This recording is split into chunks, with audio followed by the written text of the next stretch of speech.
Ang talinghaga tungkol sa tatlong alipin sinabi pa ni Jesus, ang paghahari ng Diyos ay maitutulad sa kwentong ito. May isang taong papunta sa malayong lugar, kaya tinawag niya ang kanyang mga alipin at ipinagkatiwala sa kanila ang pera niya. Binigyan niya ang bawat isa ayon sa kani-kanilang kakayahang magnegosyo.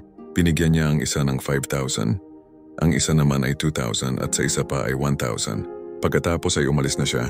Ang alipin na binigyan ng 5,000 ay kaagad na umalis at ginamit sa negosyo ang pera at tumubo siya ng 5,000. Ganon din ang ginawa ng alipin na binigyan ng 2,000 at tumubo siya ng 2,000. Pero ang alipin na binigyan ng 1,000 ay naghukay sa lupa at itinago roon ang pera. Pagkalipas ng mahabang panahon, bumalik ang amo nila at ipinatawag sila upang magbalita tungkol sa perang ipinagkatiwala sa kanila.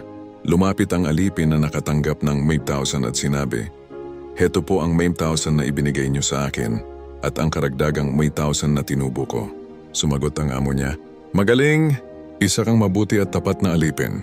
At dahil naging matapat ka sa kakaunting ipinagkatiwala sa iyo, ipapamahala ko sa iyo ang mas malaki pang halaga. Halika't makibahagi sa aking kaligayahan." Pagkatapos lumapit naman ang alipin na binigyan ng 2,000 at sinabi niya, "Heto po ang 2,000 na ibinigay niyo sa akin at ang karagdagang 2,000 na tinubo ko." Sumagot ang kanyang amo, "Magaling! Isa kang mabuti at tapat na alipin. At dahil naging matapat ka sa kakaunting ipinagkatiwala sa iyo, ipapamahala ko sa iyo ang mas malaki pang halaga. Halika't makibahagi rin sa aking kaligayahan."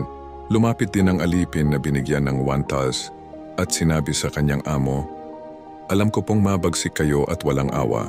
Inaani ninyo ang hindi ninyo itinanim at kinukuha ninyo ang pinaghirapan ng iba. Natakot po ako kaya ibinaon ko ang pera niyo sa lupa.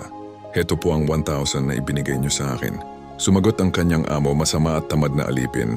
Alam mo palang inaani ko ang hindi ko itinanim at kinukuha ko ang pinaghirapan ng iba. Bakit hindi mo na lang idineposito sa bangko ang pera ko para sa pagbalik ko ay may makuha akong interes?"